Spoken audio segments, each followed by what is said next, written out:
काय औचित्य काय निमित्त? भारतीय जनता पक्षाचे राज्याचे प्रदेशाध्यक्ष सन्मान्य रवींद्रजी चव्हाण साहेब आले होते। आज दुपारी आमची मुख्यमंत्री महोदयांच्या जवळ सुद्धा भेट झालेली होती। त्या भेटीचं कारण वेगळं होतं ते मी आपल्याला सांगेनच। ते आले होते की राज्यभरामध्ये जे काही जिल्हा परिषदेच्या निवडणुका झालेल्या आहेत त्याच्यात आपण कशा पद्धतीने वाटचाल महायुती म्हणून करू शकतो या संदर्भामध्ये त्यांनी त्या ठिकाणी चर्चा केली। त्यांच्याकडे माहिती वेगवेगळ्या जिल्हा परिषदांमध्ये काय नेमकं संख्याबळ आहे त्याची होती। माझ्याकडे सुद्धा राष्ट्रवादी काँग्रेस पक्षाचा प्रदेशाध्यक्ष म्हणून माझ्याकडे सुद्धा माहिती त्या संदर्भातली आहे। या बाबतीमध्ये भारतीय जनता पक्षाला नेमकं काय वाटतं, राष्ट्रवादी काँग्रेस पक्षाची भूमिका काय आहे, शिवसेनेची सुद्धा भूमिका काय आहे याचीच आम्ही चर्चा त्या ठिकाणी केली आणि मग या संदर्भातला निर्णय एकत्रितपणाने लवकरात लवकर कसा करता येईल या दृष्टिकोनातून आम्ही त्या ठिकाणी चर्चा केली। चर्चा अतिशय समाधानकारक त्या ठिकाणी होती, सौहार्दाच्या वातावरणामध्ये होती। भारतीय जनता पक्ष एक आमच्या एनडीएमधला प्रमुख पक्ष आहे आणि स्वाभाविकपणाने मित्रपक्षांचा सन्मान आदर हे करण्याच्या दृष्टिकोनातूनच अत्यंत चांगल्यापैकी चर्चा त्या ठिकाणी झाली। आजच्या रात्रीची उशिरा बैठक झाली त्याच्यामध्ये प्रामुख्यानं काही आमदारांवर देखील नाराजी व्यक्त करण्यात आली अशा पद्धतीची माहिती म्हणजे खास करून विरोधकांना अनुषंगाने नाही, त्याबद्दल कुठली चर्चा त्या ठिकाणी झाली नाही। या सगळ्या कल्पकल्पित बातम्या त्या ठिकाणी आहेत। अतिशय एकत्रितपणाने एकसंघपणाने विधिमंडळ राष्ट्रवादी काँग्रेस पक्ष, राज्यातला राष्ट्रवादी काँग्रेस पक्ष ज्या धीरोदात्त पद्धतीने संयमाने आणि योग्य ती भूमिका घेत वहिनी मुख्यमंत्री पदावरती संघटनेची धुरा ज्या पद्धतीने माहत आहेत त्याबद्दलचा विश्वासही व्यक्त करण्यात आला आणि त्यांच्या पाठीमागे ठामपणाने सर्वांनी उभं राहावं आणि पक्ष संघटना मजबूत करावी एवढंच कालच्या बैठकीचं सार होतं, याचा वृत्तांत मी त्या ठिकाणी दिला। आज माननीय मुख्यमंत्री महोदयांची मी, आमच्या उपमुख्यमंत्री सुनेत्रा वहिनी, राष्ट्रीय कार्याध्यक्ष प्रफुल्लभाई, ज्येष्ठ मंत्री हसन मुश्रीफ आणि पार्थ पवार आम्ही मुख्यमंत्री महोदयांची भेट घेतली आणि दादांचा जो अपघाती मृत्यू झाला या संदर्भामध्ये आम्ही त्यांना एक निवेदन दिलं की या संबंध प्रकरणाची CBI मार्फत चौकशी त्या ठिकाणी करावी असं मुख्यमंत्री महोदयांना आम्ही निवेदन त्या ठिकाणी दिलं।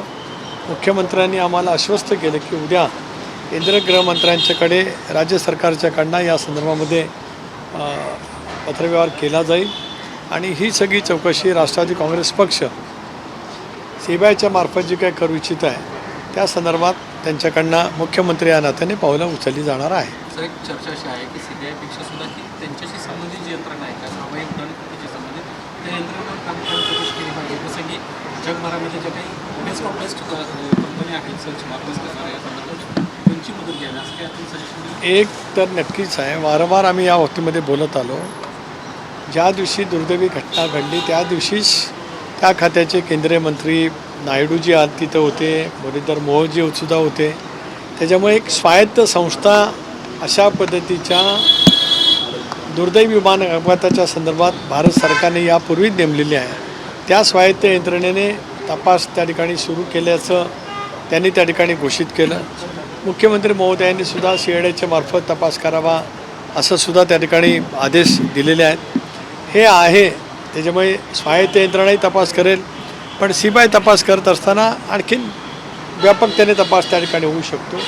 ज्या वेळेला स्वायत्त यंत्रणा तपास करत असतात त्यावेळेला बाह्य देशांतील सुद्धा अशा अपघाती प्रकरणाचा जे काय तपास करत असतात त्यांची मदत त्या ठिकाणी होऊ शकत असते। त्यामुळे आमची राष्ट्रवादी काँग्रेस पक्षाची मागणी आहे की सखोल पद्धतीचा तपास त्या ठिकाणी व्हावा।